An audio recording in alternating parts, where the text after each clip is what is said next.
Welcome back दोस्तों। Last video में मैंने आपको एपीएसपी और आईपीएसपी को बताया था डायग्राम के थ्रू और उसके ग्राफ को समझा था, उसकी पूरी मैकेनिक्स को हम लोगों ने डिस्कस किया था। तो अभी तक अगर आपने वो वीडियो नहीं देखा है तो प्लीज़ उसको देख लीजिए, डिस्क्रिप्शन में लिंक है।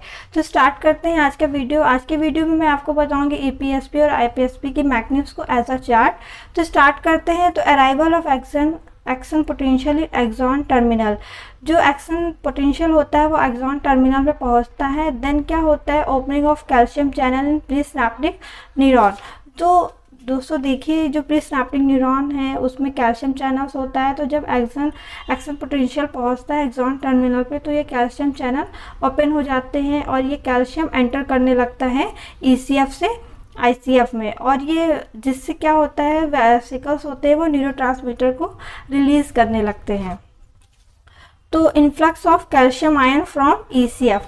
देन क्या होता है, opening of vesicles and release of acetylcholine. जैसे कि लास्ट वीडियो में डिस्कस कर चुके हैं कि जो एक्साइटेटरी साइनेप्स होते हैं उसमें एसिटोकोलिन या ग्लूटामेट न्यूरोट्रांसमीटर पाए जाते हैं। तो ये सारे इवेंट्स होते हैं प्रीसिनेप्टिक न्यूरॉन में। जब न्यूरोट्रांसमीटर रिलीज हो जाता है तो वो क्या होता है, जो सिनेप्टिक क्लेफ्ट होता है उससे वो पास हो जाता है और पहुंचता है पोस्ट सिनेप्टिक मेम्ब्रेन पे। तो उसके बाद क्या होता है, फॉर्मेशन ऑफ एसिटोकोलिन रिसेप्टर कॉम्प्लेक्स। जो वहाँ पे रिसेप्टर्स पाए जाते हैं वो बाइंड कर जाते हैं और एसिटोकोलिन रिसेप्टर कॉम्प्लेक्स बनाते हैं। देन क्या होता है, opening of sodium channel, calcium channel and influx from ECF. तो दोस्तों जो पोस्ट सिनेप्टिक न्यूरॉन है उसमें जो सोडियम और कैल्शियम चैनल्स पाए जाते हैं वो ओपन हो जाते हैं और इन्फ्लक्स होने लगता है। देन क्या होता है, पॉजिटिविटी जनरेट हो जाती है जिसकी वजह से एंड डेवलपमेंट ऑफ ईपीएसपी। अब क्या होता है, opening of sodium channel in initial segment of axon. अब क्या होता है, जो सोडियम चैनल है वो एक्सॉन के इनिशियल सेगमेंट तक ओपन होने लगता है and influx of sodium ion from ECF and development of action potential. और जो सोडियम चैनल है वो सोडियम आयन है वो और ज़्यादा इन्फ्लक्स होने लगता है और एक्शन पोटेंशियल डेवलप हो जाता है। उसकी वजह से क्या होता है, spread of action potential through axon of post synaptic membrane neuron, और ये पूरा एक्शन पोटेंशियल स्प्रेड कर जाती है। अब जो ईपीएसपी है वो उसके दो प्रॉपर्टीज़ होती हैं मेनली। क्या होता है, ये एक लोकल रिस्पॉन्स होता है एंड देन ये एक ग्रेडेड पोटेंशियल होता है जो एक्शन पोटेंशियल से डिफरेंट होता है। क्यों? क्योंकि जो ग्रेडेड पोटेंशियल होता है वो टाइम के थ्रू, जैसे जैसे टाइम होता है वो अपने पीक के बाद डिके करने लगता है। जैसे कि लास्ट वीडियो में मैंने बताया है कि जैसे जैसे वो पीक पे पहुंचता है उसके बाद वो पोटेंशियल डिके करने लगता है। तो इसको बोलते हैं ग्रेडेड पोटेंशियल। एंड इसकी एक और प्रॉपर्टीज़ है कि ये डोंट फॉलो और एंड नन लॉ।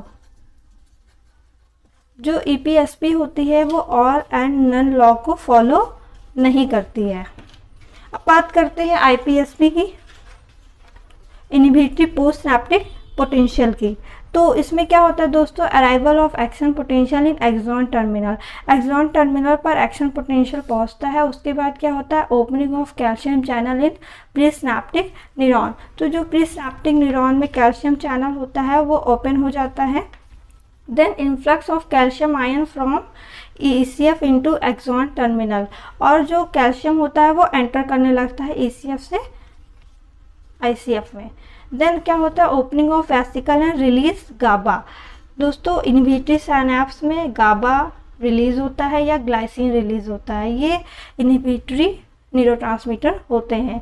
अब ये सिनेप्टिक क्लेफ्ट से पास होते हैं एंड पोस्ट सिनेप्टिक मेम्ब्रेन पे पहुंचते हैं जहाँ पे ये क्या बनाते हैं, गाबा रिसेप्टर कॉम्प्लेक्स बनाते हैं। उसके बाद क्या होता है दोस्तों, दो चीज़ें होती हैं, opening of potassium and influx of potassium into ECF. दोस्तों यहाँ पे जो पोटेशियम चैनल होता है वो ओपन हो जाता है जिसकी वजह से पोटेशियम बाहर ईसीएफ में जाने लगता है। एंड सेकंड क्या होता है, opening of chloride and influx of chloride into neuron. और जो क्लोराइड चैनल है वो ओपन हो जाता है जिसकी वजह से इन्फ्लक्स होने लगता है क्लोराइड का, और जो सोडियम एंड कैल्शियम चैनल है वो क्लोज हो जाते हैं। जिसकी वजह से क्या होता है, पोस्ट सिनेप्टिक न्यूरॉन में क्लोराइड आने की वजह से मोर नेगेटिविटी हो जाती है एंड क्या हो जाता है, हाइपरपोलराइजेशन हो जाता है, जिसकी वजह से इनहिबिशन ऑफ सिनेप्टिक ट्रांसमिशन, और ये जो सिनेप्टिक ट्रांसमिशन है वो इनहिबिट हो जाता है। अब इस टाइप के जो इनहिबिटरी है उसको हम बोलते हैं डायरेक्ट इनहिबिशन, और इसका एग्जाम्पल है, इसको बोलते हैं डायरेक्ट इनहिबिशन। और इस टाइप का इनहिबिशन का एग्जाम्पल है स्ट्रेच रिफ्लेक्स।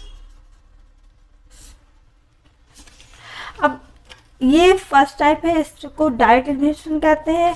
और भी तरीके के और भी टाइप होते हैं इनहिबिशन के, जिसमें है प्री साइनेप्टिक और इनडायरेक्ट इनहिबिशन। तो जो इनडायरेक्ट इनहिबिशन होता है वो ज़्यादातर एक्सोनल साइनेप्स में पाया जाता है, मतलब जो इनडायरेक्ट इनहिबिशन होता है वो एक्सोनल टाइप का साइनेप्स होता है। ये क्या करता है, it is prominent in spinal cord and regulates the propagation of information to higher centers in brain. ये इंफॉर्मेशन को हायर सेंटर पे ले जाता है। अब क्या होता है दोस्तों, मानना है कि ये प्री सिनेप्टिक न्यूरॉन है एंड ये पोस्ट सिनेप्टिक न्यूरॉन है। इसी प्री सिनेप्टिक न्यूरॉन पे एक अदर न्यूरॉन आके साइनेप्स बनाता है, और ये जो अदर न्यूरॉन है ये क्या होता है, ये इनहिबिटरी होता है। अब जो इनहिबिटरी है वो क्या करता है, वो गाबा को रिलीज करता है, जिसकी वजह से जो ये प्री साइनेप्टिक न्यूरॉन है उसमें क्लोराइड एंटर करने लगता है।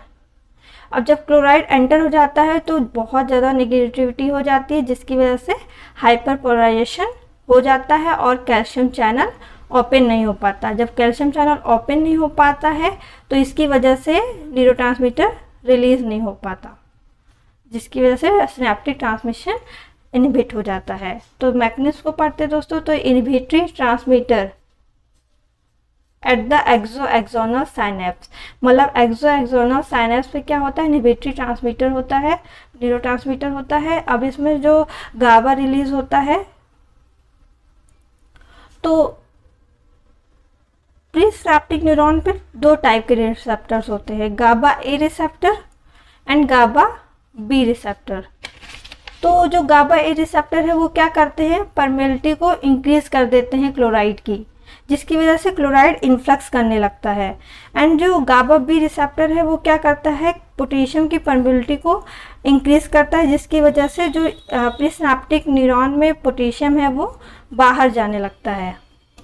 अब दोस्तों जिसकी वजह से क्या होता है, हाइपर नेगेटिविटी जनरेट होती है प्री सिनेप्टिक न्यूरॉन में एंड हाइपरपोलराइजेशन होता है। हाइपरपोलराइजेशन की वजह से क्या होता है, reduce the opening of calcium channel and फिर क्या होता है, direct inhibition of neurotransmitter release. जब न्यूरोट्रांसमीटर ही नहीं रिलीज होगा तो ये इनहिबिट हो जाएगा और एक्शन पोटेंशियल ही जनरेट नहीं होगा। तो ये है इनडायरेक्ट इनहिबिशन।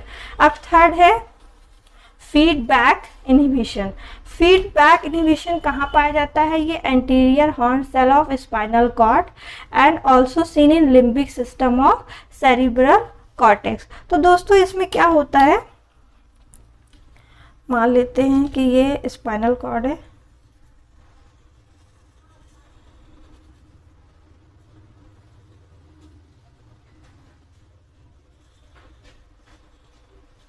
तो स्पाइनल कॉर्ड में ये एंटीरियर हॉर्न सेल है। तो यहाँ से अल्फा मोटर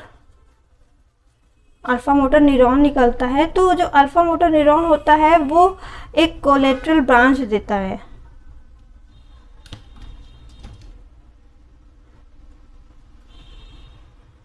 जो साइनेप्स बनाता है एक इंटरन्यूरॉन से, और ये इंटरन्यूरॉन ही इसको इनहिबिट कर देता है। मतलब कि वो उसी की ब्रांच जो किसी और इंटरन्यूरॉन को एक्साइट कर रही है वो अपने आप को ही इनहिबिट कर देता है। ऐसे टाइप को हम बोलते हैं फीडबैक इनहिबिशन। और जो ये इंटरन्यूरॉन है इसको हम बोलते हैं रेंशा इनहिबिशन, रेंशा सेल। ये यहाँ पे एक्साइट कर रही है और ये इंटरन्यूरॉन जाके उसी न्यूरॉन को, जिसकी वो ब्रांच है, उसी न्यूरॉन को वो इनहिबिट कर दे रही है। इस डायग्राम को हम इस तरीके से भी बना सकते हैं दोस्तों कि ये न्यूरॉन है, इसकी ये कोलेटरल ब्रांच है जो इसको एक्साइट कर रही है, और ये इंटरन्यूरॉन इसी को इनहिबिट कर दे रही है। तो ऐसे सेल को हम बोलते हैं रेंशा सेल। और जो ये रेंशा सेल्स होते हैं वो क्या करते हैं, इसके आसपास के जो अदर्स न्यूरॉन हैं उनको भी इनहिबिट करती है। मतलब कि जैसे ये हैं, ये रेंशा सेल है, तो अगर इधर यहाँ पे कोई न्यूरॉन है तो ये इसको भी इनहिबिट कर देगी। तो इसको, इस टाइप को हम बोलते हैं लेटरल इनहिबिशन।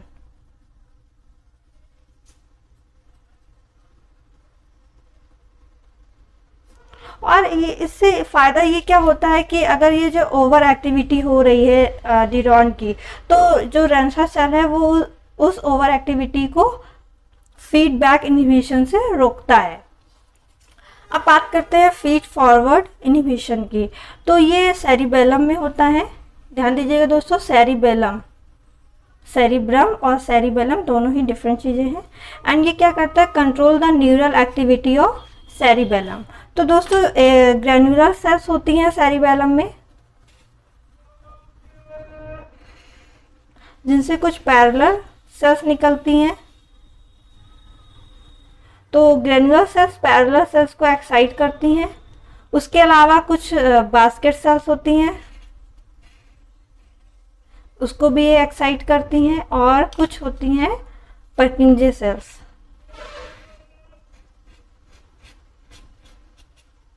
इसको भी एक्साइट करती हैं।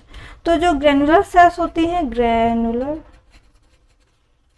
सेल्स, ये हो गई बास्केट सेल्स, एंड ये हो गई पर्किंजे सेल्स।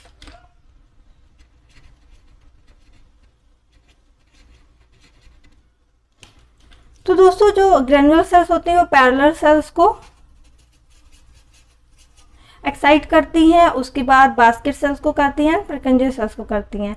लेकिन होता क्या है कि जो बास्केट सेल है वो एक ब्रांच इस पर्किंजे सेल्स को इनहिबिट करती है।